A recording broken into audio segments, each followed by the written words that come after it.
vivo.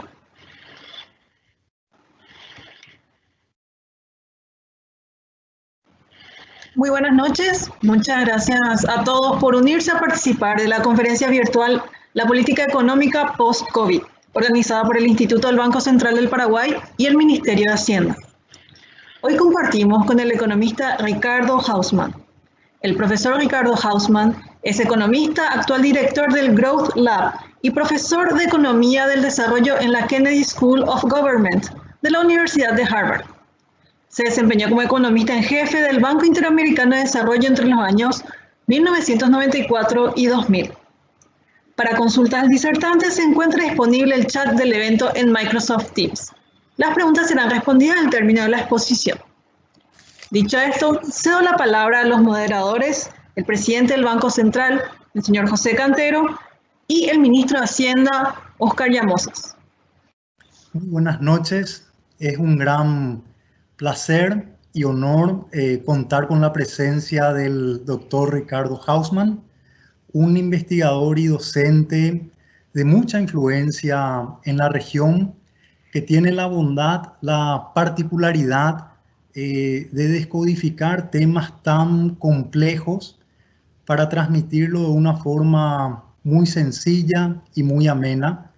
Y el tema complejo que le toca hoy, en cierto sentido, descifrar es el gran choque tan perturbador que estamos atravesando todos los países en el mundo, el 80 o 90% de los países en el mundo, que en el caso de Paraguay vino a cambiarnos el libreto del 2020, que teníamos previsto un crecimiento del 4,5% para este año.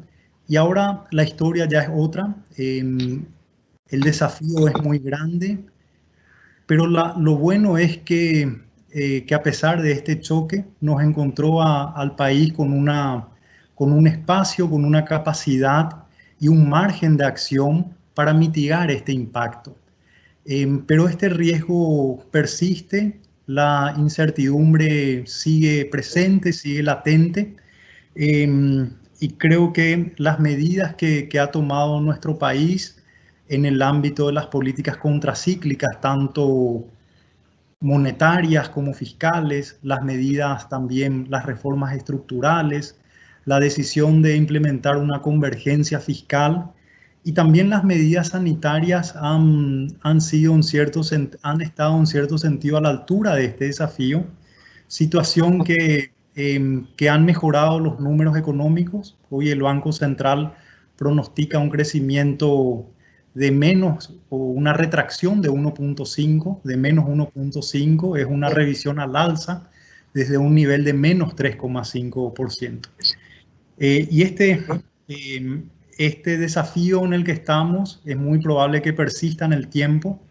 Por eso este encuentro es de mucha importancia, porque el propósito es seguir pensando, seguir dialogando en una mesa muy amplia, con distintos integrantes de nuestra sociedad, en forma muy participativa, pero con la presencia de un experto, de una persona que nos pueda ayudar a pensar, que nos pueda ayudar a seguir ideando el mejor camino posible para que todas las decisiones que tomemos sean sensatas, para que todas estas decisiones que tomemos nos encuentren de acá a poco en un escenario de recuperación y de restablecimiento de nuestra economía.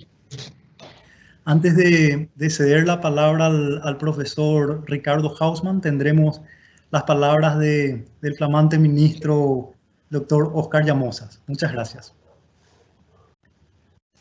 Muchas gracias, presidente. Muy buenas tardes a todos. Realmente un lujo que hoy nos esté acompañando el profesor Ricardo Hausmann. Un saludo también a los invitados especiales y a todos los asistentes que nos acompañan en este encuentro virtual.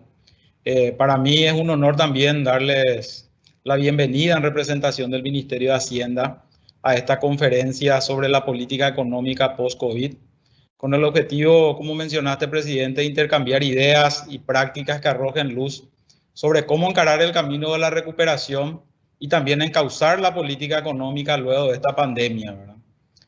Como es sabido, el COVID nos planteó la necesidad de dar respuestas inmediatas a una situación de emergencia para la cual no estábamos preparados, ¿verdad? Entonces, la rápida propagación del virus sobrepasó la capacidad de respuesta de los sistemas de salud y de las economías a nivel mundial. El virus ha transformado la vida de todos, de todas las personas, pero a su vez también ha demandado de acciones rápidas, coordinadas y eficientes por parte de los gobiernos.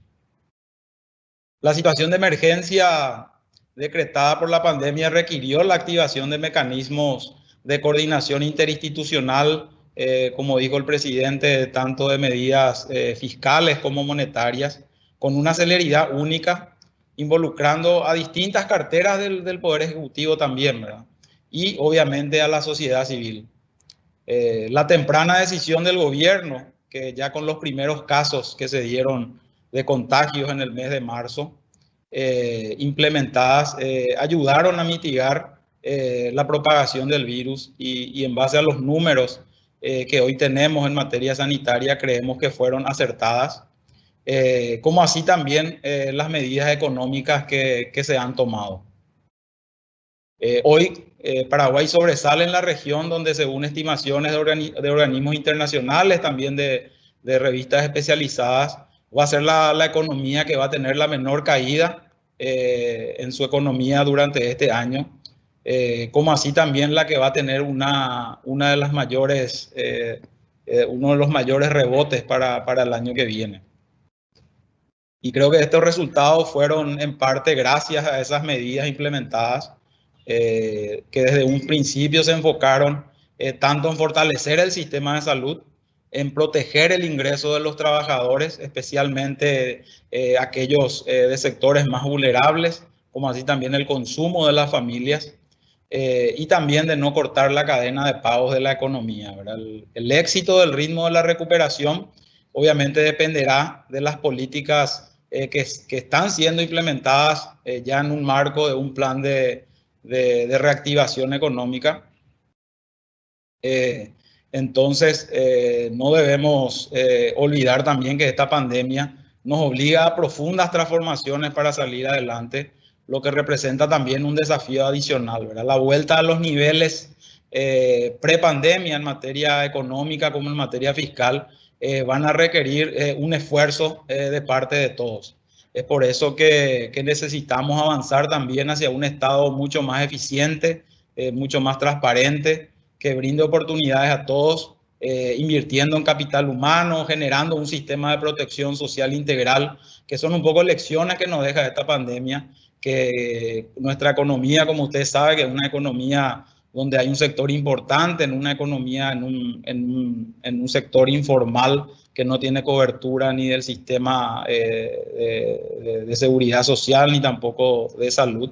Entonces creo que eso nos deja importantes desafíos para adelante, ¿verdad? Debemos apuntar obviamente a un crecimiento económico cuyo centro sea justamente el ciudadano, ¿verdad? Que elimine esas brechas que hoy existen y que permitan alcanzar un futuro mucho más sustentable, ¿verdad? Entonces, en ese contexto, yo creo que esta conferencia es muy importante para discutir esas alternativas que nos permitan fortalecer todas estas medidas que estamos implementando. Así que, sin robar mucho más tiempo, profesor, te cedo la palabra. Te seguiremos atentamente para poder compartir tu experiencia y análisis en cuanto a las implicancias macroeconómicas y también fiscales de la pandemia, que seguro que nos serán de mucha utilidad. Muchas gracias.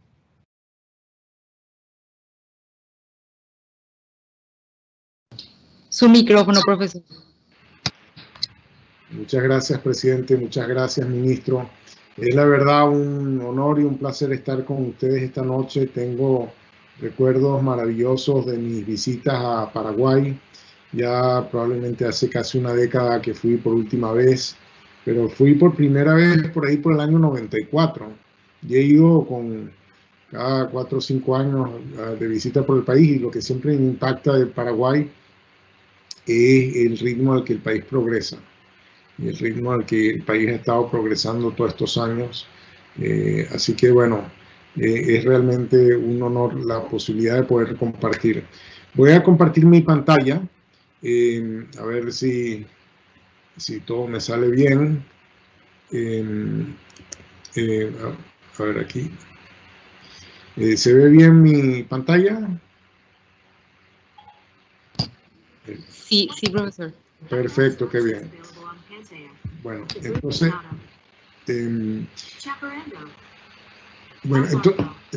en primer lugar, déjenme decirles lo que les voy a decir. Les voy a hablar de dónde estamos en el proceso de la pandemia, qué implicaciones epidemiológicas y económicas tiene, cómo medimos las crisis, cómo se compara esta crisis con otras crisis previas, cuál es la respuesta óptima a una crisis, dependiendo si se trata de una crisis permanente, una crisis transitoria, si es un tema de oferta, un tema de demanda. ¿Qué pasa cuando hay limitaciones al endeudamiento? ¿Qué tipo de crisis es el COVID-19? Y les voy a terminar con unas ideas sobre cómo manejarlas. Sea un poco lo que quiero compartir con ustedes. En primer lugar, hablemos de dónde estamos en el proceso de la pandemia. Eras una vez cuando COVID-19 era un mal de países ricos. Si yo tomaba la foto el 15 de mayo, aquí en el eje horizontal tienen el ingreso per cápita de los países, en el eje vertical tienen las muertes acumuladas por millón de habitantes. Pues el 15 de mayo la cosa era Bélgica, España, Italia, Gran Bretaña, Francia, Suecia, Holanda, Irlanda, Estados Unidos, Suiza, y apenas ahí venía Ecuador, seguido después de Portugal, Dinamarca, etc. Pero o sea, América Latina esquivó, digamos, esa primera fase. Pero si tomo la foto ahora, los países azules son los países de América Latina. Notarán que el país donde las muertes son más altas es Perú, seguido de Bélgica, y después viene España, acompañado de Bolivia, Brasil, Ecuador, Chile, México, Argentina, Panamá, Colombia. O sea, se ha vuelto una crisis mucho más latinoamericana. Eso se debe a que la pandemia se está moviendo. En el eje horizontal tienen las muertes acumuladas y en el eje vertical tienen las muertes promedio de los últimos 14 días al 3 de noviembre. Como notarán, hice la tarea para prepararme para esta presentación. Y bueno, entonces en este momento donde más gente se está muriendo es en la República Checa, seguida de Bélgica, seguida de Argentina, Armenia, Eslovenia, Macedonia, Bosnia, Moldova, Hungría. Ahora la cosa está en otro lado, y en cierto momento, si lo hubiese tomado esta foto hace un mes, estaba concentrado esencialmente en América Latina, Argentina, Colombia, México, Panamá, etc. Entonces, el Paraguay afortunadamente está mucho más bajo, está por aquí. ¿Cómo es un proceso de pandemia? Bueno, los modelos básicos dicen, mira, aquí hay una población susceptible, de esa población algunos se infectan, de esos que se infectan, la gran mayoría afortunadamente se recuperan y supuestamente desarrollan inmunidad. Lo que se cree es que la gran mayoría desarrolla inmunidad, por lo menos temporalmente. En todo caso, lo que le da la dinámica al asunto es que estos infectados infectan a otras personas susceptibles. ¿Y a cuántas personas infecta cada infectado? Es lo que llaman el factor R. Entonces, cuando uno modela estas cosas, se ven así. Digamos, un arranque, la línea verde, es el porcentaje de personas que no tienen inmunidad, que es susceptible a tener la enfermedad. Y uno arranca obviamente en 100%. Después se empiezan a infectar con esta línea roja aquí. Y bueno, se infectan y se recuperan, la gran mayoría afortunadamente, y pasan a ser de los recuperados, ¿no? La línea azul. Entonces, esta enfermedad llega a un cierto pico y después decae. Esta es un gráfico que supone que este factor R es constante. El factor R en la realidad no es constante, sino que lo tratamos de influir con estas medidas de confinamiento, de cuarentena, de distanciamiento social, para bajar el factor R.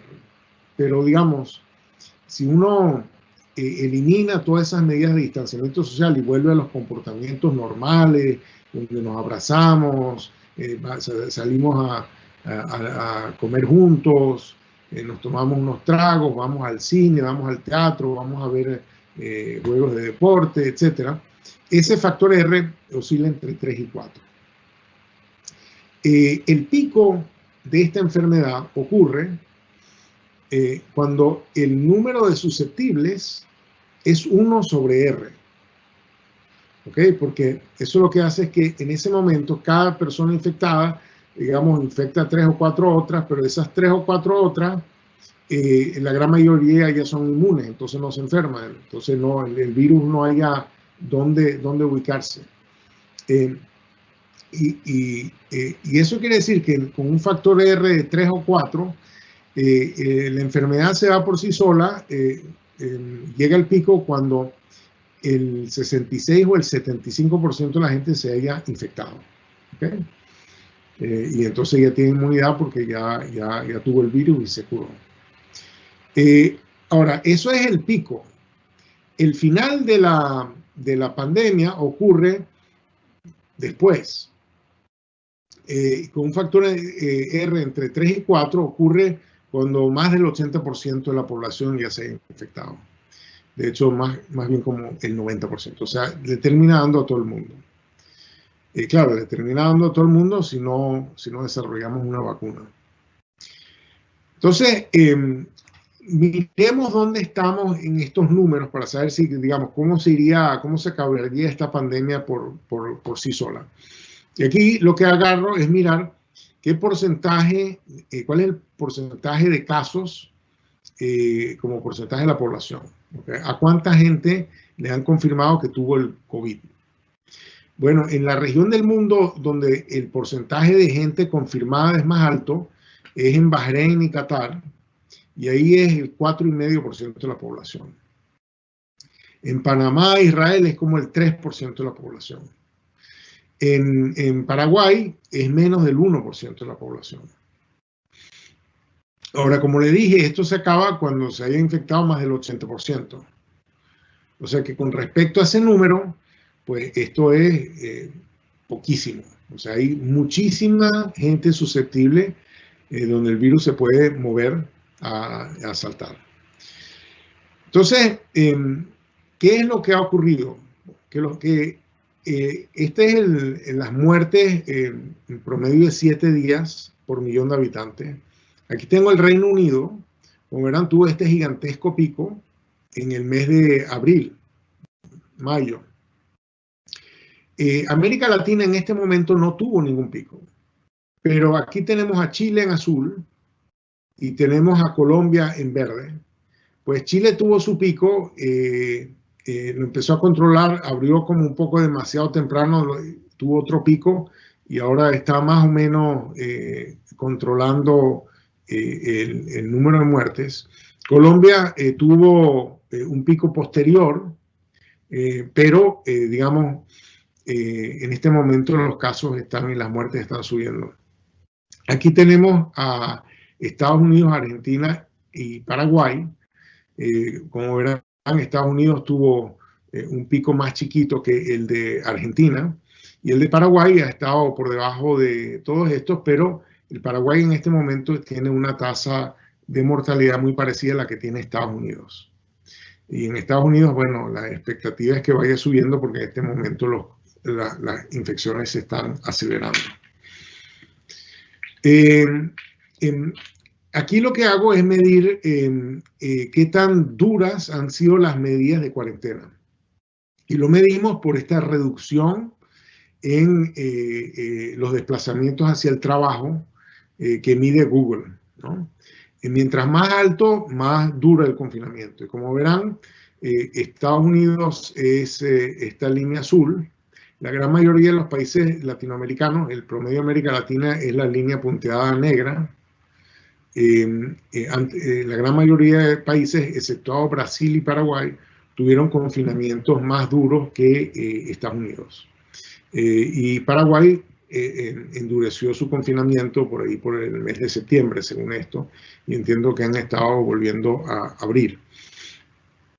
Ahora, estas medidas de confinamiento han sido más duras, pero no necesariamente más efectivas. Por ejemplo, esta fue la caída de movilidad en Colombia, aquí la línea negra. En verde, la caída en la movilidad hacia el trabajo en Estados Unidos, o sea, el confinamiento fue mucho más duro en Colombia que en Estados Unidos. En Estados Unidos tuvieron este gran primer pico de muertes y después tuvieron este segundo pico y ahora creo que van hacia un tercer pico. Pero en todo este periodo, Colombia tuvo más confinamiento, más restricciones que Estados Unidos, pero tuvo un pico de muertes mucho más grande. De modo que a pesar de estas medidas de confinamiento, no logró detener el crecimiento de la enfermedad y tuvo estos picos relativamente importantes. Cuando miramos, digamos, no día a día, sino el acumulado de todo el periodo desde marzo, de las medidas de confinamiento, en el eje horizontal tenemos quedarse en casa y en el eje vertical tenemos dejar de ir a trabajar. Pues los países que han tenido las medidas de confinamiento más duras han sido todos países latinoamericanos, Panamá, Ecuador, Bolivia, Chile, Colombia, República Dominicana, de todos los países del mundo. Paraguay, de hecho, ha tenido medidas mucho menos severas de confinamiento y acompañadas de un resultado epidemiológico mucho mejor.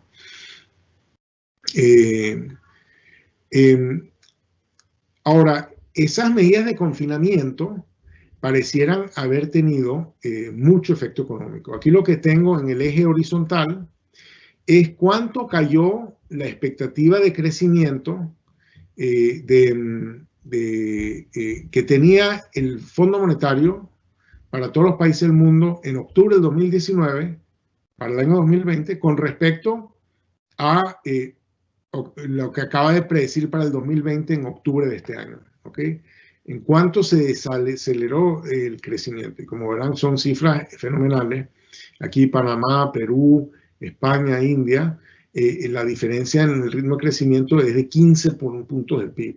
O sea, 15%. Digamos que en España de pronto esperaban un crecimiento del 2 y van a tener un crecimiento del menos 13.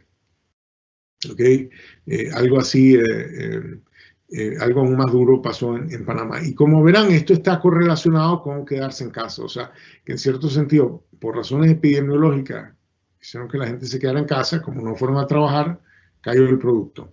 Aquí tenemos a Paraguay, que en una situación mucho más benévola que estos otros países de América Latina. Entonces, las implicaciones de toda esta sección epidemiológica es que estamos en una etapa muy temprana en la dinámica de esta enfermedad. O sea, en Paraguay apenas se ha enfermado el 1% de la gente. Si pensamos que en realidad se logran identificar 1 de cada 5 casos de contagio, bueno, se habrá infectado el 5% de la gente. Si esto es un partido de fútbol, pues estamos ni siquiera en el primer cuarto de hora del partido, estamos en los primeros 10 minutos del partido si fuera una dinámica de contagio normal. Ahora, hay que llegar a 80% de inmunidad y hay 2 formas de llegar a esa inmunidad, o contagiándose o vacunándose. Si dejamos nada más que se propague la enfermedad y bajamos la guardia, pues yo creo que en el caso de Paraguay habría por lo menos entre 10 y 15 veces más muertos que los que ha habido. Chequeé ahora y han habido 1.441 muertes confirmadas de COVID, pues 10 o 15 veces de eso es entre 14.000 y 21.000. Eso creo que dice, bueno, para ahí no queremos ir, mejor desarrollamos la vacuna lo más rápido posible. Creo que también mostramos que el distanciamiento social puede bajar las infecciones y estas caídas con infecciones y muertes dramáticas que vimos, por ejemplo, en Europa después del mes de marzo, no se debió a que ya el virus corrió su curso, sino sencillamente se debió a las medidas de distanciamiento social. En América Latina, esas medidas han sido muy costosas en términos de caída de la actividad económica, pero han sido menos efectivas en términos de detener las infecciones. No sabemos por qué. Hay muchas hipótesis, pero poco certeza. O sea, no sabemos por qué Paraguay fue más exitoso que tantos otros países de América Latina, que es lo que hay que aprender de Paraguay, si fue buena suerte o fue por otras razones, qué exactamente habría que copiar. Eso son cosas que no sabemos. Yo lo que he argumentado es que los países tienen que meterse en aprender lo más rápido posible sobre cómo se está contagiando la gente, levantando información, haciendo análisis de Big Data sobre esa información para desarrollar estrategias más eficientes. Han sido 8 meses muy costosos, pero si esto se acaba cuando vacunemos a la población, pues de pronto nos falta todavía como un año más.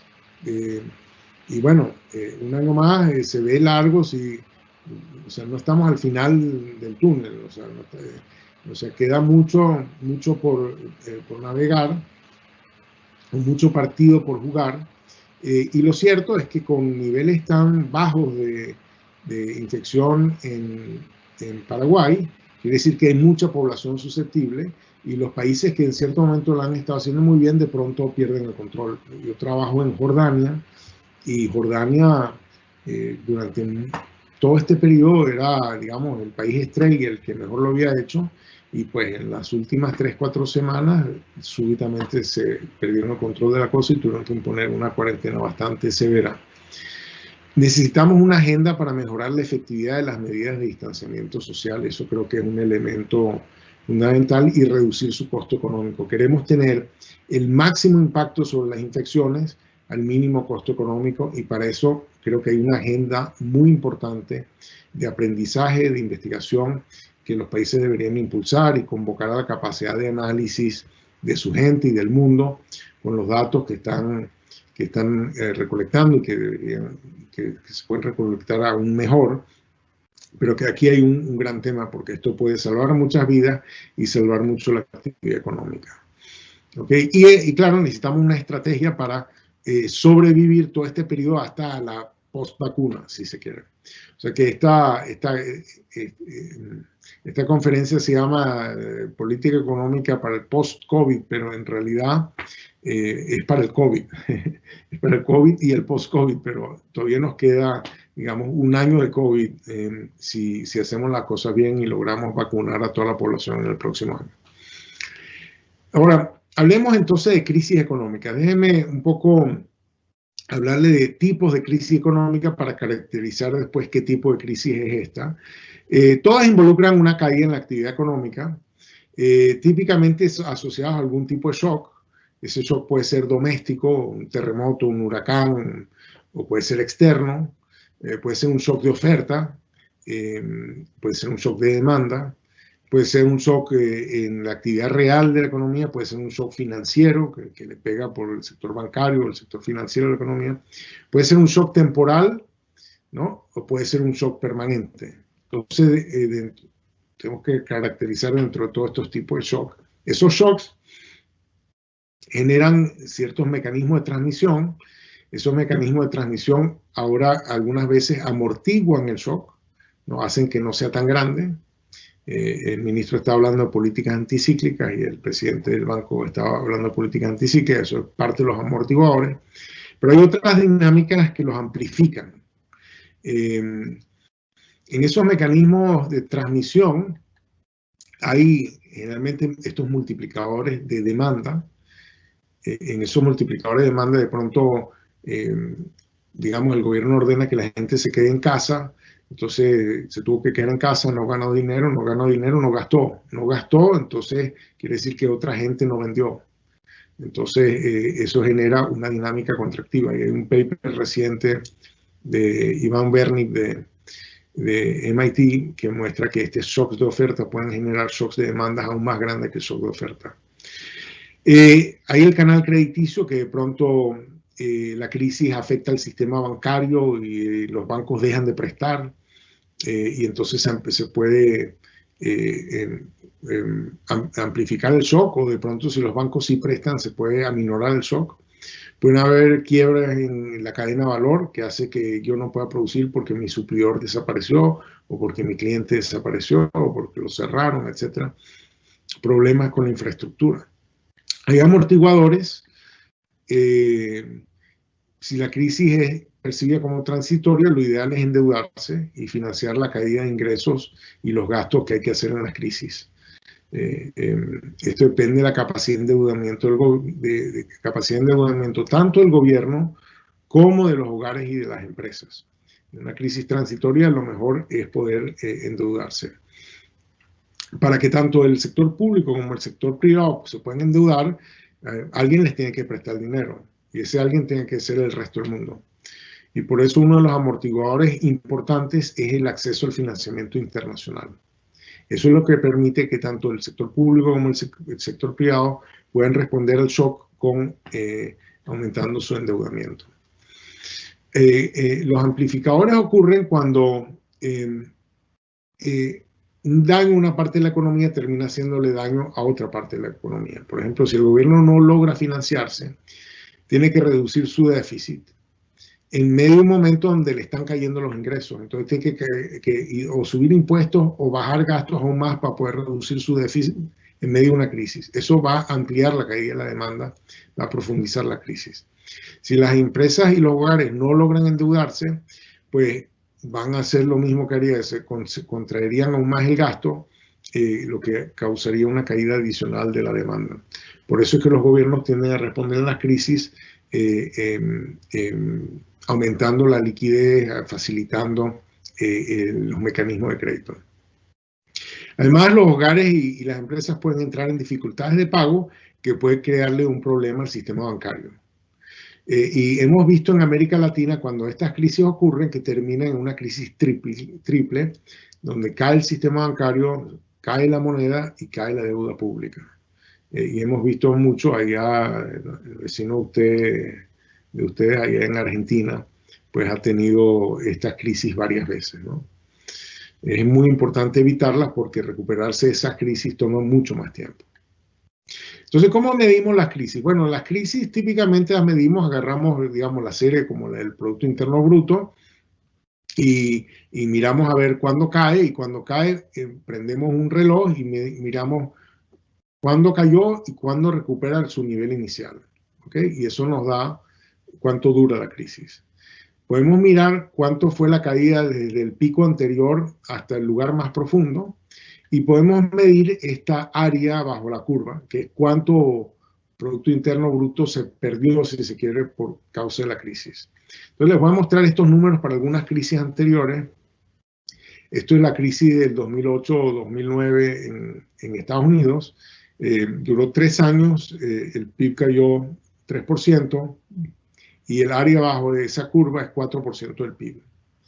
Esa misma crisis en España, el producto cayó casi 9%, tomó 9 años en recuperarse y el área abajo de la curva fue 41%. En Grecia, la duración, vaya a saber porque no ha acabado, cayó 27% en su lugar más profundo. Y el área fue como 150% del PIB. En la Gran Depresión, el producto cayó 29%. Y el área fue más del PIB de un año, ¿no? Duró 8 años en recuperarse. La Guerra Civil Española también 29%, duró 7 años en recuperarse. Las dos crisis chilenas, la del 73 y la del 82, duraron 5 o 6 años y el PIB cayó 15, 16%. ¿Okay?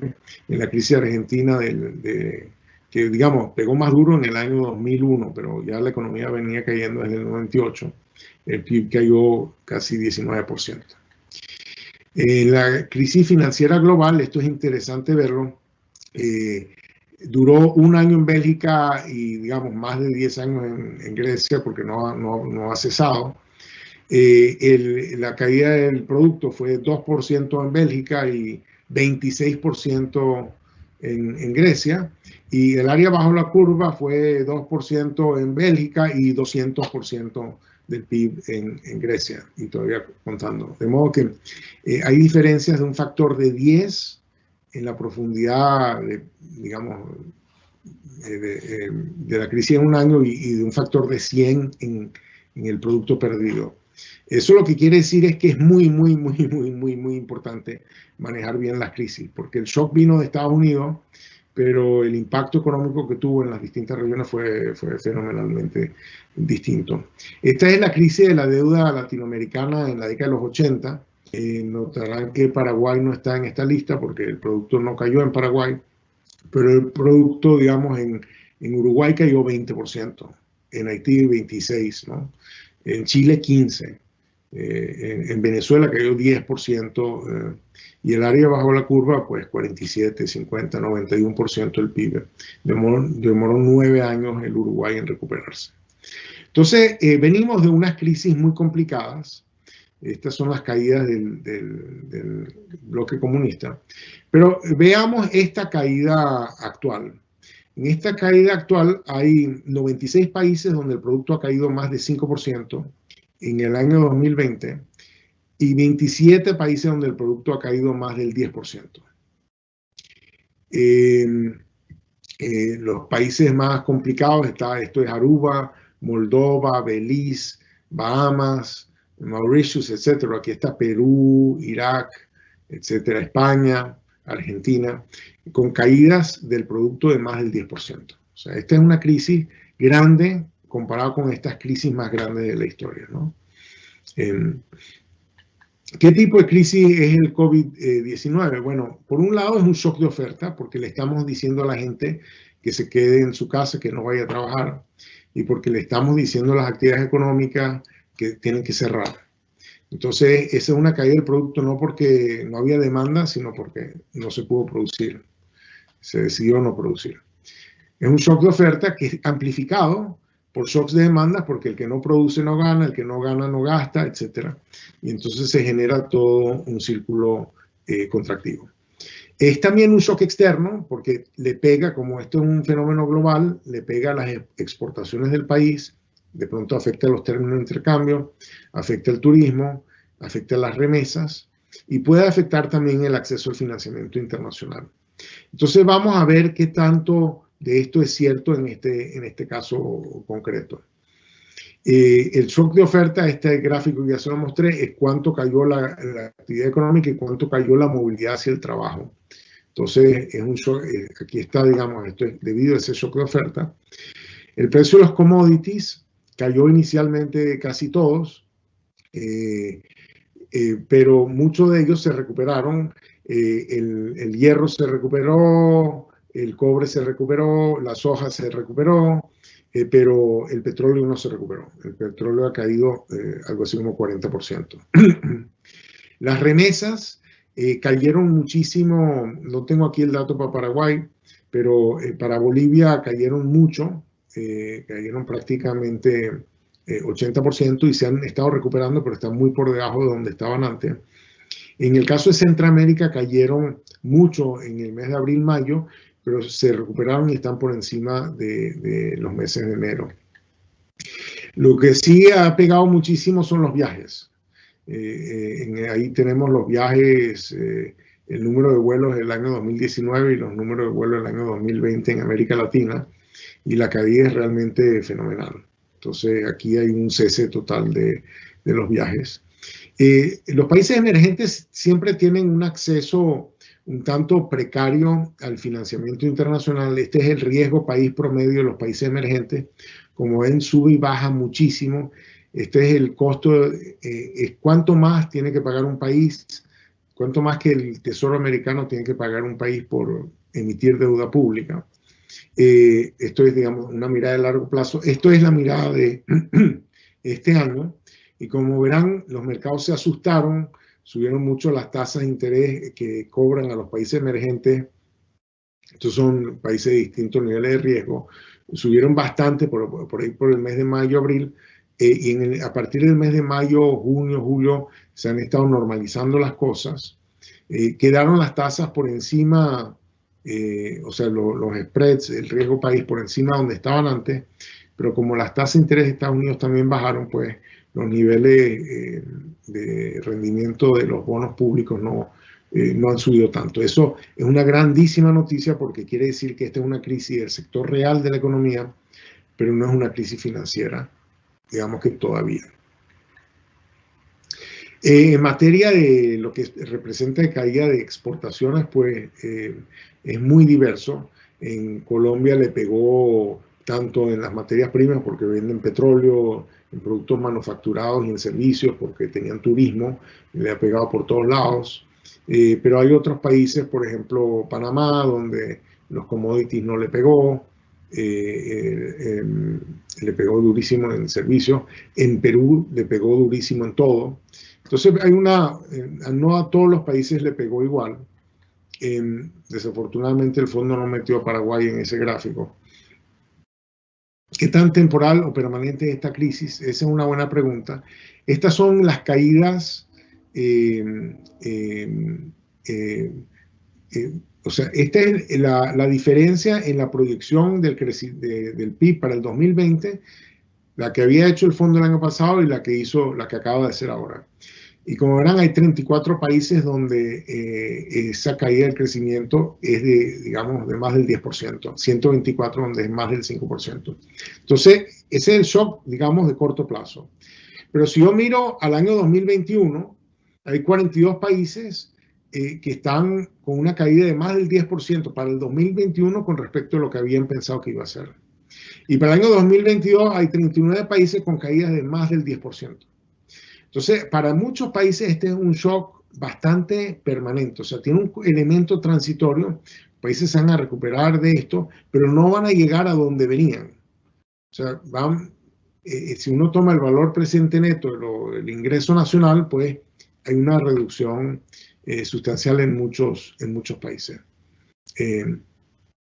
Notarán en los países más golpeados son países, o sea, es impresionante el caso de India, pero todos estos países que están por aquí o son exportadores de petróleo o son destinos turísticos. Entonces, en síntesis, la caída del 2020 ha sido muy grande para los estándares de crisis anteriores. No es la más grande, pero ha sido muy grande. Las proyecciones del Fondo Monetario sugieren que tienen un elemento permanente importante, es decir, que no están pensando que cerramos este año y retornamos al sendero donde estábamos antes.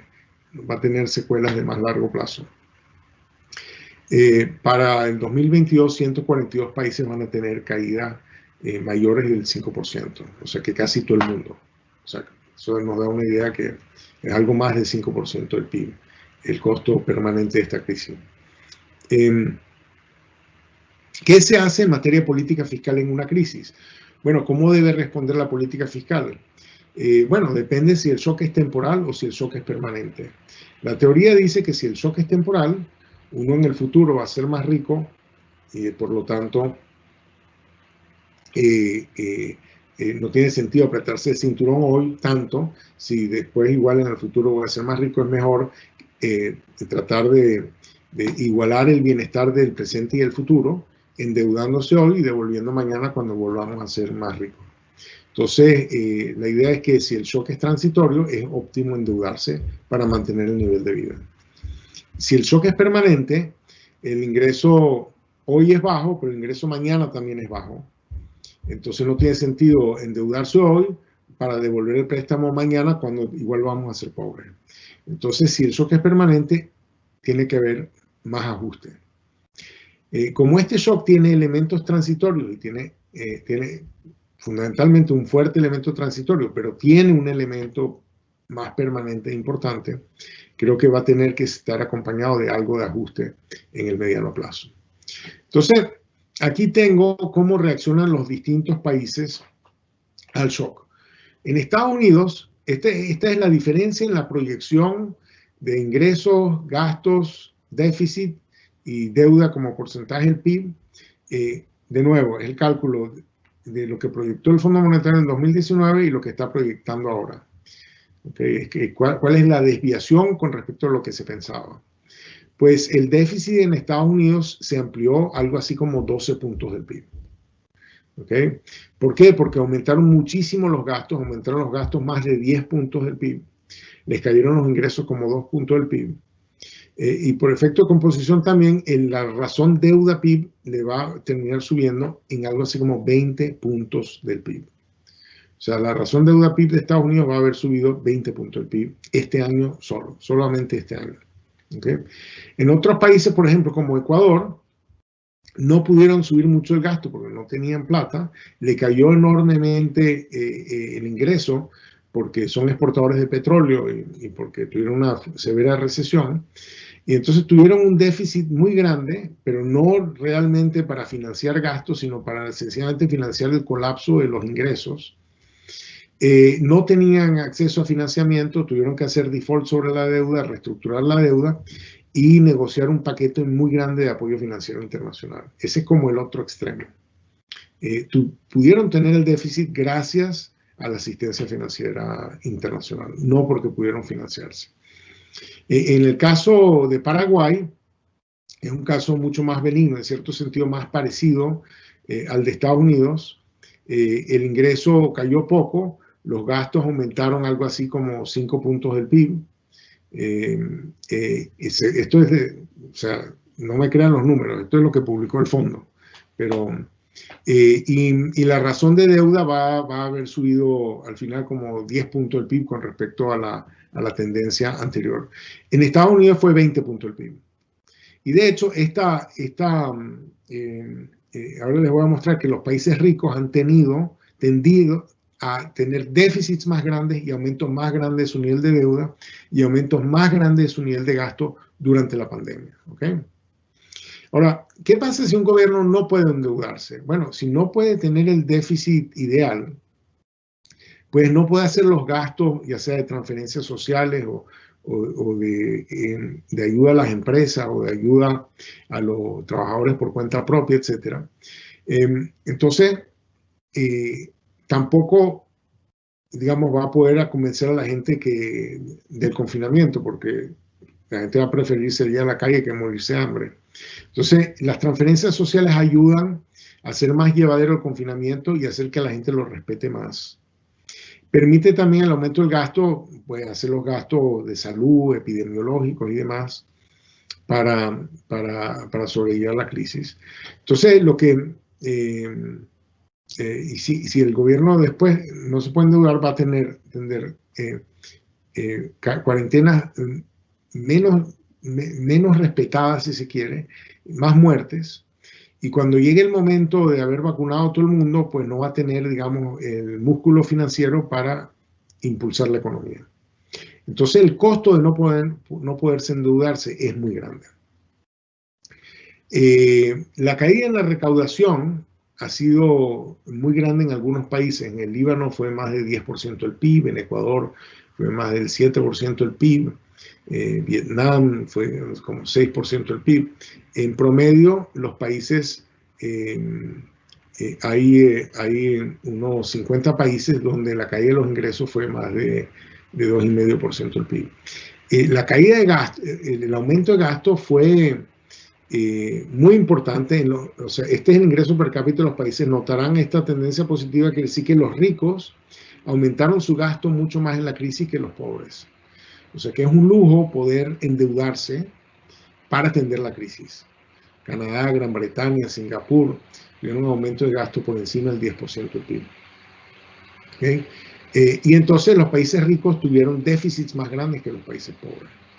El aumento del déficit fue mucho más significativo en esos países que en América Latina, y de hecho mucho más significativo en buena parte de América Latina que en Paraguay, gracias al hecho de que Paraguay tuvo una contracción menor.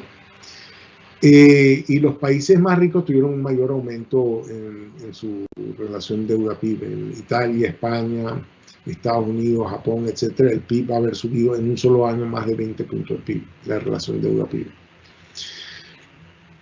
Entonces, bueno, eso lo que quiere decir es que hay que salir a poder apoyar la economía en momentos de crisis, shocks que son relativamente transitorios como este, porque supuestamente nos vamos a recuperar de esta crisis y volveremos a una situación de mayor normalidad. Una estrategia muy importante es maximizar el espacio fiscal. es que el gobierno tenga la capacidad de movilizar los recursos para atender la crisis. Después tengo ciertas ideas de qué hacer antes de la vacuna y ciertas ideas de qué hacer post vacuna. Antes de la vacuna hay que manejar la economía como que si uno está atendiendo un desastre natural. ¿Okay? Y no creo que sea un asunto de estimular la economía por estimularla, porque antes de la vacuna yo creo que probablemente van a haber 2 picos de infecciones y muertes más. O sea, esto no es que ya controlamos la cosa y bajó. No, controlamos la cosa y bajó, abrimos, la cosa se mantiene estable por un tiempo y de pronto se nos viene otro pico y tenemos que volver a cerrar. Y a mí no me sorprendería ver que nos queden un par de cierres más de aquí hasta la vacunación. Ya estamos viendo en muchos países su segundo cierre, ¿no? En Europa Occidental, en España, Francia, en Inglaterra, en Israel.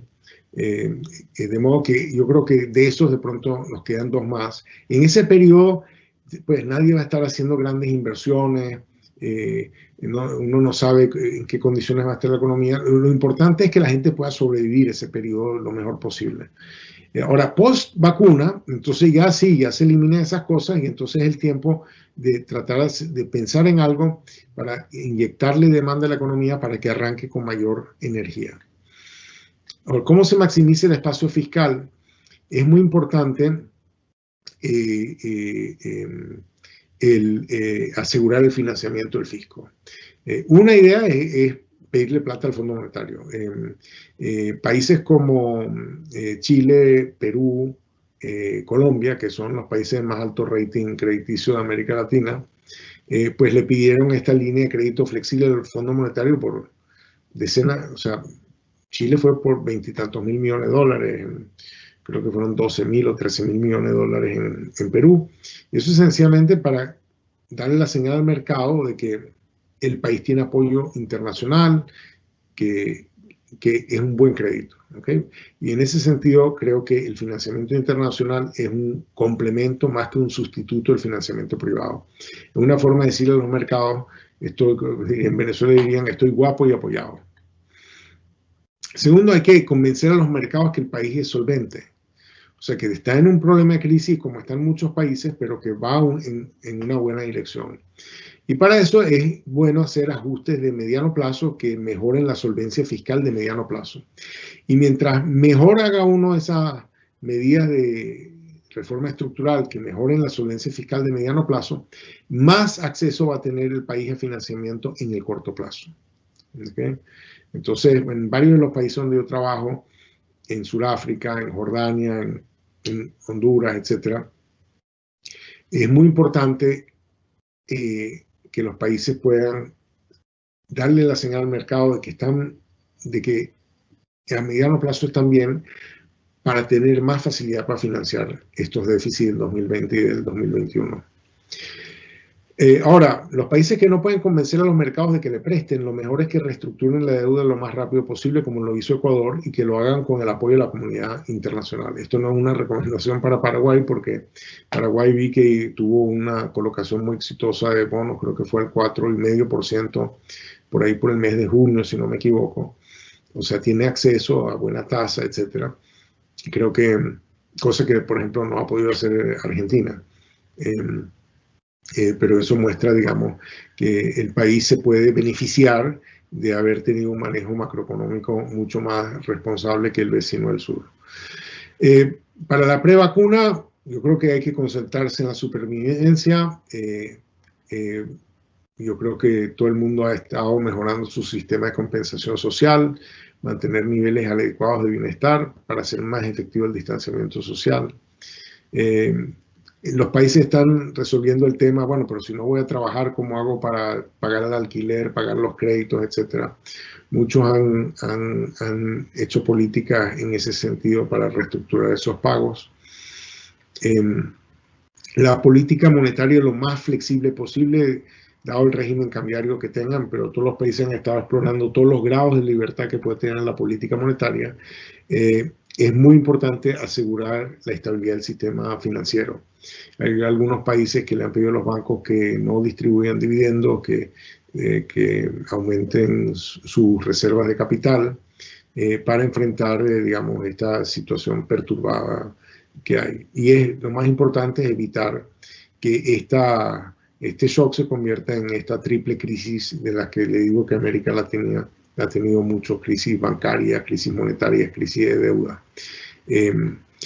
Post vacuna, sí, ya estamos en otro mundo, se levantan las restricciones. Es importante que en este periodo pre-vacuna compremos la vacuna, veamos qué vacuna vamos a usar, etcétera, cómo es que vamos a vacunar a la gente, lo vamos a hacer a través del sistema, porque es masivo esto, es todo el mundo, ¿cómo lo vamos a hacer? Hay que pensar eso, hay que diseñarlo. Después de la vacuna, entonces ya se levantan las restricciones, entonces ahí ya creo que se justifica un gran estímulo a la demanda. Yo creo que es una oportunidad para aumentar ciertos gastos de manera transitoria. Entonces los gastos transitorios son proyectos de inversión, no son gastos permanentes. Es bueno desempolvar qué proyectos valdría la pena hacer, digamos, empezar de aquí un año para estimular la economía. Pero es bueno llegar ahí con espacio fiscal para financiar esas cosas. Creo que es importante hacerlo. Para reabrir el turismo internacional vamos a necesitar negociar nuevos protocolos sanitarios. Creo que los países estamos muy lentos en eso. Está muy trancado todo el movimiento de personas. Eso es algo que también hay que trabajar. Es muy importante asegurar el acceso a financiamiento del sector privado. Yo he estado impulsando la idea de que necesitamos fondos de private equity, y me gustaría ver al BID Invest, a la Corporación Financiera Internacional del Banco Mundial, creando mecanismos para inyectarle capital, o sea, equity, a las empresas, porque creo que lo que va a terminar ocurriendo es que vamos a tener en ese momento empresas que van a tener un gran futuro y una pésima hoja de balance con poco patrimonio y mucha deuda. Y los bancos no le van a querer prestar porque van a pensar que están sobreendeudados. Para que esa recuperación sea más rápida, creo que es importante que hayan fondos de patrimonio, de inversión en private equity, que tienen la ventaja que no tienen que ser empresas listadas en bolsa. De esto hay mucho en Estados Unidos. Hay muy poco en América Latina, pero que creo que haría que la recuperación sea mucho más rápida. Y no es algo que requiere de recursos públicos, esto es algo que hay que montar, esto es algo privado, pero hay que montarlo para que funcione. De pronto hay que permitir que algo de los fondos de pensiones se puedan invertir en este tipo de instrumentos. Por eso creo que es un tema a trabajar. En síntesis, esta es una gran crisis. El impacto económico depende más de las fragilidades previas que haya tenido la economía y de la calidad del manejo de la crisis. Fíjense que en el caso de la crisis europea, la diferencia de tamaño es un factor de 10, la diferencia en el costo económico total de la crisis es un factor de 100. Una crisis que empezó en Estados Unidos terminó siendo increíblemente costosa en Latvia y en Grecia, y no en Suiza, que es un centro financiero. Es muy importante que las manejemos de la mejor manera posible y que los países tengan la capacidad de ponerse de acuerdo a su gente y aprobar las cosas. Estoy trabajando en países que no logran que el Congreso les apruebe las medidas necesarias para manejar la crisis por diferencias políticas y demás. Creo que este es un momento de unir al país, de ser patriota, de querer a sus conciudadanos y de manejar la crisis lo mejor posible. Muchas gracias.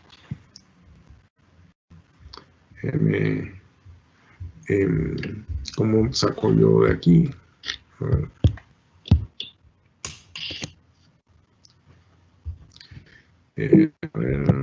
Listo. Aquí estamos. Muchas gracias, profesor. Realmente son temas que nos llevan a la reflexión. Voy a tratar de mencionar algunos de los hitos solamente para que quede en nuestras mentes, y comenzando con lo que dijiste al final es un momento que nos tiene que unir como país, y es un momento continuo realmente, porque no podemos decir que sea un momento de marzo, de abril, sino que es continuo. Y también con esto último que mencionaste, que es un impacto, y la profundidad de este impacto depende de cómo nos tomó parado y cómo a lo largo del tiempo hemos tomado las decisiones. Creo que en el caso de Paraguay, como comentábamos, nos agarró con una macroeconomía muy sólida, y creemos que mantenemos esa posición de solidez con cuenta corriente positiva en la balanza de pagos, reservas internacionales elevadas, o sea, inflación contenida, estabilidad cambiaria, y con una decisión de converger hacia la posición fiscal en el mediano plazo, que es muy importante. Dentro de los puntos que mencionaste, quiero resaltar que este partido no terminó. Así como dijiste, estamos en los 10 minutos, el túnel probablemente sea muy largo, queda mucho trecho. Y lo que llama la atención es que, bueno, que es una curva de aprendizaje, pero difícil de tomar ese aprendizaje, difícil de sacar datos para también tomar las mejores medidas, que en el caso de América Latina se aplicaron las medidas con más rigor, con más dureza, pero a la vez experimentamos las mayores muertes en la región y con un alto impacto en el PIB. También el tema de que nuestra gestión esté orientada a un entendimiento de los choques, y que estos choques se relacionan entre sí, se amplifican también, y de cómo mitigar, cómo entender esos canales de transmisión, cómo mitigar, y a estos amortiguadores también cómo propiciar. Y creo que estas dos variables que se presentan como vectores en tu presentación, la duración y la profundidad, ambos vectores siguen con una tendencia incierta, en el sentido de que al no saber cuánto va a durar o cuándo va a finalizar, también queda dependiente esa otra variable de qué tan profundo va a ser. En el caso de Paraguay, esa profundidad, bueno, sabemos de que no ha sido muy profundo por el momento, ¿verdad? Por esa capacidad que hemos tenido. Y esa área quizás sea muy pequeña. Voy a hacer una pregunta respecto a eso, pero también que las secuelas van a perdurar, que el costo de no endeudarse, también mencionaste, es muy grande, de que hay que salir con apoyo, que con el entendimiento que es un choque con elementos transitorios, también tiene elementos permanentes. Y finalmente, de toda esta estrategia que dentro de las preguntas también vamos a estar centrándonos, y el tema equity, que me parece muy necesario que tengamos esta conversación en Paraguay. Gran parte de nuestra conversación, el perímetro de nuestra conversación es sobre el endeudamiento a nivel país y de las finanzas a nivel país, pero también debemos entender y de tener una estrategia para el sector privado, porque finalmente cuando este estímulo salga, es el sector privado el que tiene que seguir marcando la cancha y ser partícipe de ese partido. Mi primera pregunta es, que está muy vinculada a esa etapa de recuperación, y que en Paraguay se puso a consideración una agenda de reformas estructurales. O sea, medidas contracíclicas más una transformación pensando en el mediano plazo. Y te pregunto, profesor, a tu criterio, pensando en América Latina y probablemente también en Paraguay en lo particular, de todos los sets de medidas de fortalecimiento institucional, medidas estructurales, medidas que hagan a la competitividad, ¿dónde deberíamos centrarnos? América Latina, ¿qué tipo de reformas debería hacer? Y quizás Paraguay también. Sí, bueno, o sea, como dicen, no hay tal cosa como el traje perfecto, solamente existe el traje perfectamente tallado. O sea que la política tiene que estar hecha a la medida del país, de su situación, y no me quiero atrever a, a generalizar más allá de la realidad de cada país. Pero quisiera decir, en primer lugar, usted está en una situación excepcional. Nada más tienen que mirar a su alrededor para ver cuánto ha caído en, en Perú, en Bolivia, en Chile, en Argentina, en Brasil, para mostrar que esta caída que van a tener ustedes realmente ha sido muy pequeña, que lograron controlar la pandemia con unas restricciones de movilidad mucho más pequeñas. O sea, han hecho muchas cosas bien, que arranca con una situación macroeconómica muy sólida. Y claro, ¿para qué era esa disciplina? Bueno, para tener los grados de libertad a ser usados en la crisis. Bueno, estamos en la crisis. Este es el momento donde rinde fruto el haber sido responsable. Entonces creo que, ahora, en América Latina yo diría, en primer lugar, hay en general problemas fiscales de largo plazo que hay que atender. Yo creo que los países en general no tienen una recaudación tributaria adecuada. No he revisado recientemente los números del Paraguay, pero asegurar una base de recaudación fiscal sólida para que los gobiernos puedan acometer todas estas inversiones en capital humano, en infraestructura, etcétera, todo eso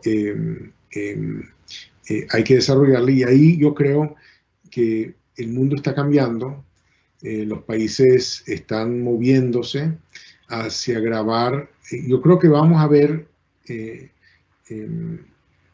el fin de la reducción de los impuestos a la renta del capital. Hemos visto todo un ciclo desde el año 80 de esta parte, donde los impuestos a la renta del capital han estado bajando.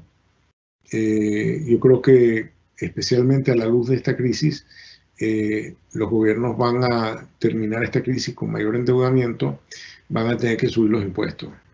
Y creo que les va a dar pie para repensar la estructura tributaria. Y en general lo que yo diría en América Latina es que la renta del capital, los impuestos a la renta del capital son relativamente bajos y los impuestos al trabajo son relativamente altos.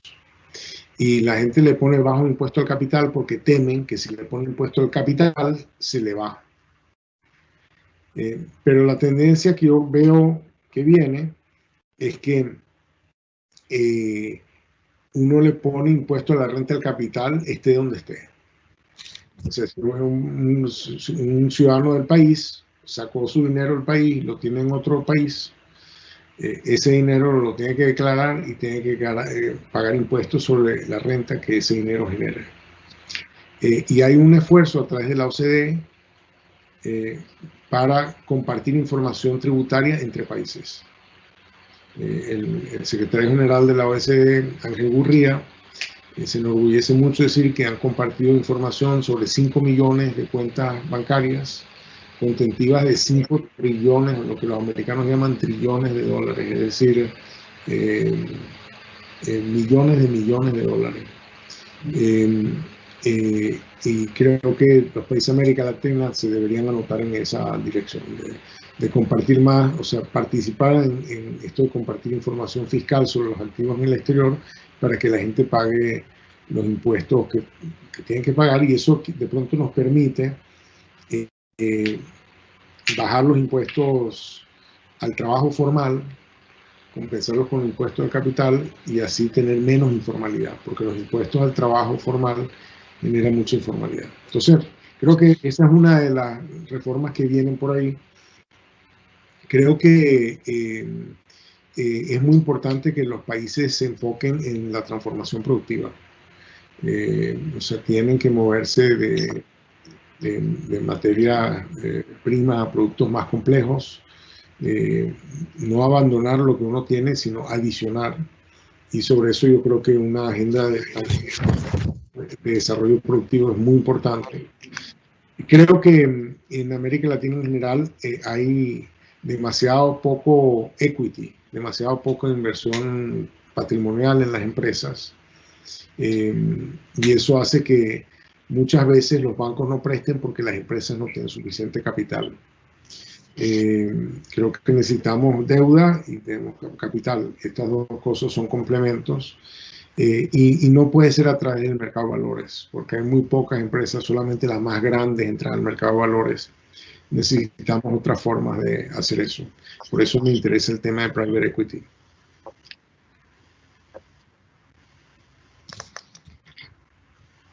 Bueno, muchas gracias, profesor. Realmente felicitaciones por la clarísima exposición. Yo me quedé en una parte donde mencionaba o hacía algunas recomendaciones o acciones que los países debieran adoptar post vacuna, post pandemia. Y ahí, obviamente, esta pandemia demanda un esfuerzo importante de parte del fisco, lo cual a su vez reduce ese espacio fiscal. Entonces la pregunta es, ¿qué opina usted con relación a la participación que podría tener el sector privado, principalmente para impulsar esa demanda o estimular la demanda por el lado de las inversiones, ¿verdad? Es decir, dar una mayor participación al sector privado en la obra pública? Entonces, ¿cuáles ustedes consideran que podrían ser las ventajas o desventajas de esa incursión del sector privado en la obra pública, ya sea a través de la APP o otras modalidades?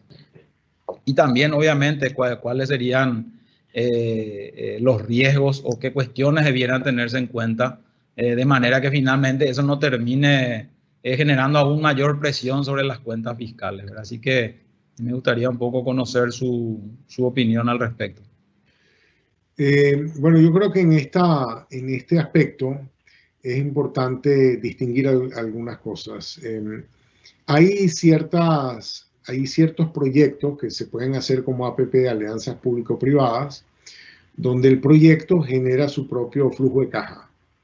O sea, uno va a hacer una inversión, se lo puede estructurar como financiamiento de proyecto.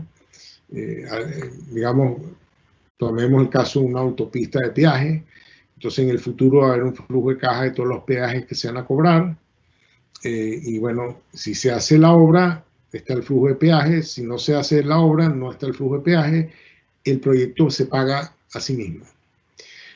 Ahora, si yo tengo esa misma carretera y no es a peaje, esa carretera hay que pagarla con impuestos futuros. Uno hace la APP y el sector privado dice, bueno, me vas a tener que pagar en el futuro tanto. Bueno, eso es lo mismo que deuda pública. Eso no tiene nada distinto de deuda pública. Yo lo pude haber hecho por procura pública y no hubiese tenido la deuda. Si lo hace el sector privado, le hago el pago fijo al sector privado que dice el contrato, pero es igual que una deuda pública. Y entonces ahí la pregunta que hay que hacerse es, bueno, si lo hace el sector privado sin procura pública, ¿lo va a hacer más eficientemente porque va a haber menos corrupción? Quizás. Pero también el sector privado va a requerir un retorno al capital mucho más grande que lo que paga la deuda pública. Entonces hay muchas APPs que yo creo que empeoran la solvencia fiscal del país. Además que los proyectos, típicamente los proyectos de infraestructura, son proyectos que tienen varias fases. Hay una fase de preinversión, donde los riesgos son grandísimos porque uno está haciendo todos los estudios de factibilidad y de diseño y demás, y uno no sabe si va a hacer la obra. De pronto todas esas inversiones se pierden porque no se hizo el proyecto. Después uno entra en una fase de construcción, y ahí hay todo tipo de riesgos geológicos, riesgos de construcción, etcétera, que también tienen sus bemoles, y si uno va a poder poner en operación la planta, en fin. Ahora, una vez que la planta está en operación y el flujo de caja está, y los riesgos comerciales ya se conocen, pues entonces viene un largo periodo de flujo de caja positivo, donde los riesgos son muy pequeños. A mí me parece que financiar eso como un solo bloque en el sector privado no tiene mucho sentido. ¿Okay? Porque ahí está mezclado fases que tienen una tasa de retorno altísima y fases que tienen de bajísimo riesgo, que tienen una tasa de retorno mucho más baja. A mí me parece que lo que deberíamos lograr es hacer que la infraestructura que genere su flujo de caja sea propiedad de los fondos de pensiones. Que al final terminemos con que los fondos de pensiones hagan inversiones en todas esas infraestructuras que generen caja a unas tasas de retorno mucho más bajas, porque ya es un proyecto en operación, no tiene todos los riesgos que mencioné antes. Y que los gobiernos deberían agarrar la infraestructura que tienen, venderse a los fondos de pensiones y usar ese dinero para hacer más infraestructura. Que cuando madure y esté en operación se la vendan a los fondos de pensiones para hacer más infraestructura y estar rotando ese capital mucho más rápido. Y se lo he dicho también al Banco Interamericano de Desarrollo, al Banco Mundial, porque ¿qué hacen ellos dando un préstamo a 30 años para un proyecto de infraestructura? Si ya una vez que está en operación los riesgos son bajos, para eso tenemos fondos de pensiones y demás, que tengan ellos esos activos. Y que más bien ellos financien mucho más obra, cosa que rotemos ese capital mucho más rápido. De modo, creo que ahí hay algunas ideas, de pronto pueden arrancar vendiéndole a sus fondos de pensiones algunas de las infraestructuras que tienen y usar esos fondos para hacer más infraestructura. Demasiado interesante, profesor, lo que estás mencionando. También comentaste, voy a buscar acá, que me pareció muy interesante lo de solo para comentar lo de el periodo pre-vacuna, que dijiste que en ese periodo que persiste el riesgo del desastre, que el partido falta mucho para que termine y que no nos tenemos que confiar. Y habías comentado ver apoyo crediticio del FMI, como el caso de Colombia, de Chile, de Perú, que realmente son financiamientos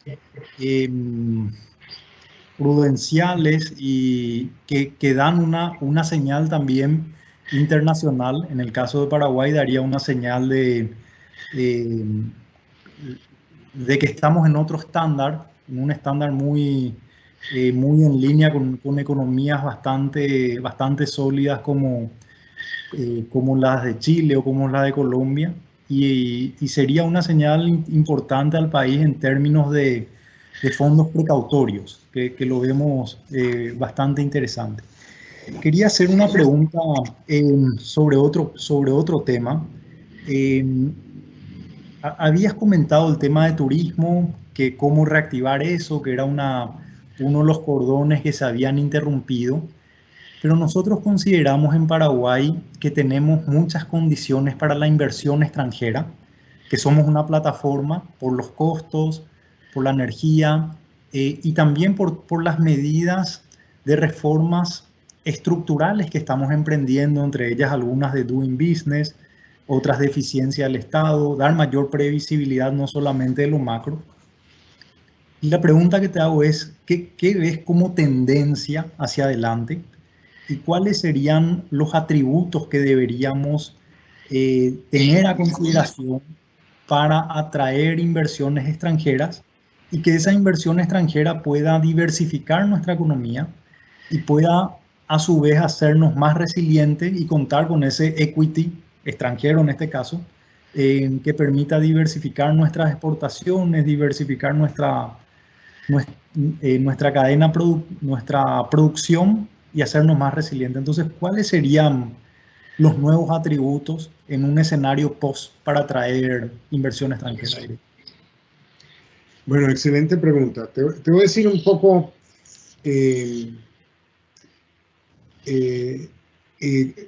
mi diferencia de actitud, ¿no?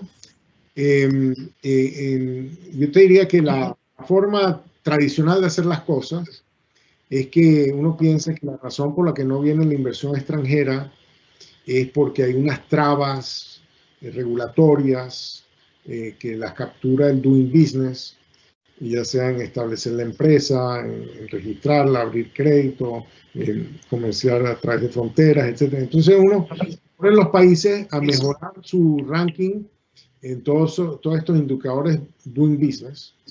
Y he visto muchos países que se ponen en eso y logran mejorar sus índices. Ahora, entre eso y que venga la inversión extranjera no hay ninguna relación. O sea, la idea es no, aquí está la tarea, estas son las 10 cosas que tienes que hacer, hazlas, que después viene el inversionista. Y las hacen y no viene el inversionista. Porque de pronto la razón por la que no está viniendo el inversionista no tiene nada que ver con las 10 cosas que uno arregló. ¿Okay? Y yo soy más bien de la opinión de que los países tienen que centrarse, analizarse bien qué cosas creen que son factibles y son atractivas. O sea, hay un interés nacional en que se desarrollen. Tienen que tener unas agencias de promoción de inversiones activas.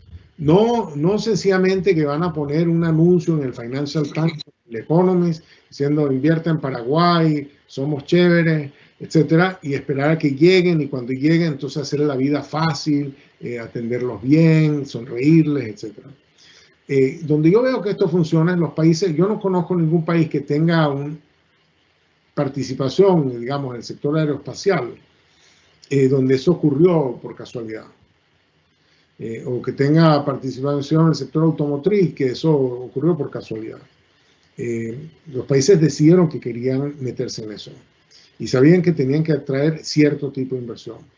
¿Okay? Entonces, estas agencias, como a mí me gusta diseñarlas y estructurarlas, es que tienen que tener esta capacidad de análisis estratégico de dónde están las oportunidades. Tienen que tener la capacidad de identificar cuáles son los jugadores en esa área. Tienen que tener la capacidad de ir y presentarles el caso de negocios. Tienen que tener la capacidad de hacer los que se interesen en ir al país y acompañarlos en el proceso de entender qué del ecosistema no funciona para ellos, para ver qué cosas hay que arreglar, porque es muy distinto arreglar el ecosistema para que se pueda dar una inversión en particular que hacer las 10 cosas que aparecen en el Doing Business Indicator a ver si por casualidad se aparece alguien. Entonces yo creo que es muy importante la promoción activa de inversiones como y el diseño de este tipo de institución. Yo las he visto, las he ayudado a formar, a diseñar, y creo que tienen mucho potencial.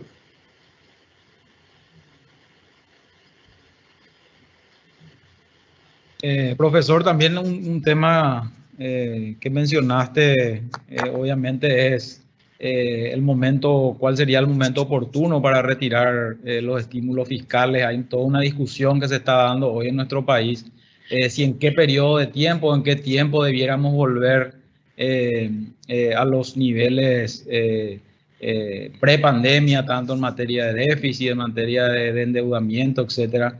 Entonces, sería interesante conocer tu opinión con relación a la vuelta a esos niveles en materia de indicadores fiscales, ¿verdad? Nosotros, por lo menos, estamos pensando en que esto debiera darse de manera gradual, en un periodo de tiempo no muy corto, de manera a no generar tampoco incentivos incorrectos, principalmente aún cuando la economía está muy débil y requiere de ese impulso por parte del Estado, ¿verdad? Así que quería un poco conocer cuál es tu opinión al respecto, si una vez que superemos o vayamos superando esta etapa de pandemia, qué periodo de tiempo consideras oportuno para volver a esos niveles en materia fiscal pre-pandemia. Mira, yo creo que para llegar a los niveles de deuda PIB pre-pandemia va a ser un periodo muy largo. No hay apuro. Yo creo que, en primer lugar, creo que los países han tendido a lo largo de toda esta crisis de hacer proyecciones demasiado optimistas.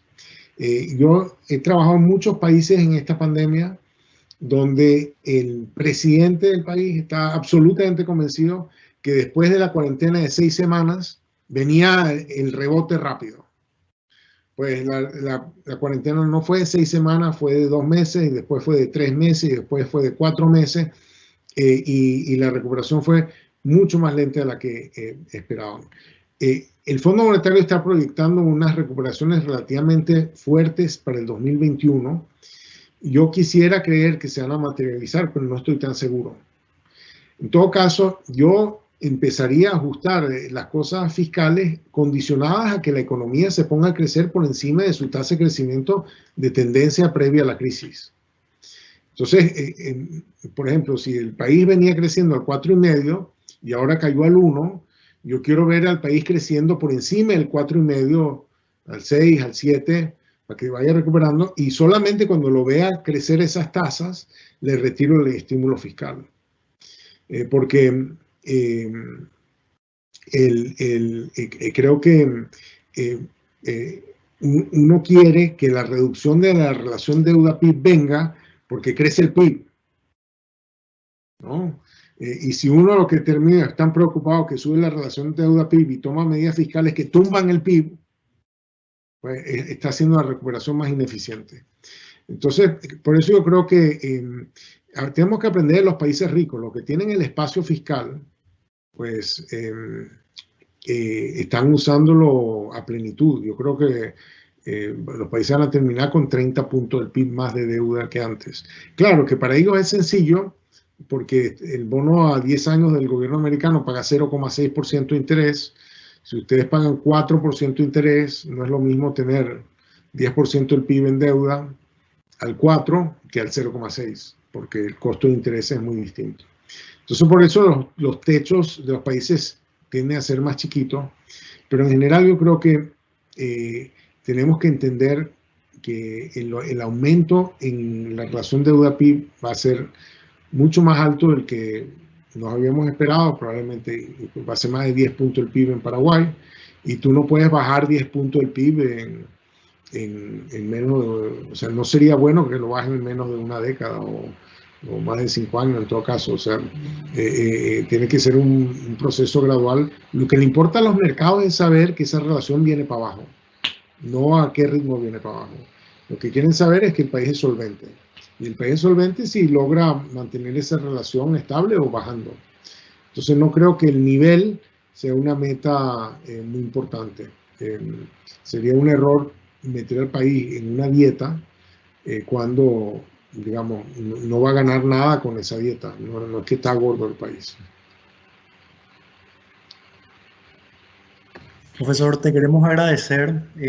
Para nosotros fue un encuentro fabuloso, realmente, que creo que todos capitalizamos tus ideas muy innovadoras. Nos hace repensar, de ir con mucha cautela, acompañando a la economía. El país tiene ese espacio, y de seguir tomando medidas sensatas, ¿verdad? Que ese siempre es el desafío. Esto no ha terminado, de no creer que, así como decís, la experiencia de otros países que ya cantaron victoria, sino de seguir con mucha cautela. Y lo más importante que mencionaste, que resalto nuevamente, que es un momento de unir al país, de tomar todos juntos las mejores decisiones, porque finalmente en democracia las decisiones se toman en equipo. Como comentabas el caso de un país que su Congreso no quería aprobar medidas así tan importantes. Tenemos que seguir unidos. De mi parte, muchas gracias, y que la siguiente ya sea presencial, profesor. Un gran placer. Me será un gusto darles un abrazo. Gracias. No, de mi parte también, profesor, muchísimas gracias por tu tiempo, por la presentación, realmente muy enriquecedora, así como dijo el presidente del banco. Nos ayuda a revisar los planes que estamos implementando y ver qué acciones podríamos tomar de manera a ir complementando y generando la mitigación que todos queremos de esta coyuntura tan adversa, ¿verdad? Así que, como dijo el presidente también, creo que Paraguay tiene todas las condiciones para salir de esta situación, tiene los espacios necesarios para actuar en caso de que se requieran. Así que muchísimas gracias, profesor, y como dice el presidente, ojalá que pronto podamos tenerlo aquí por Paraguay y poder ir evaluando seguramente todas estas cuestiones que hoy tanto nos acongojan, ¿verdad? Así que muchísimas gracias. Gracias a ustedes. Un gusto. Hasta pronto. Chao, chao. Hasta.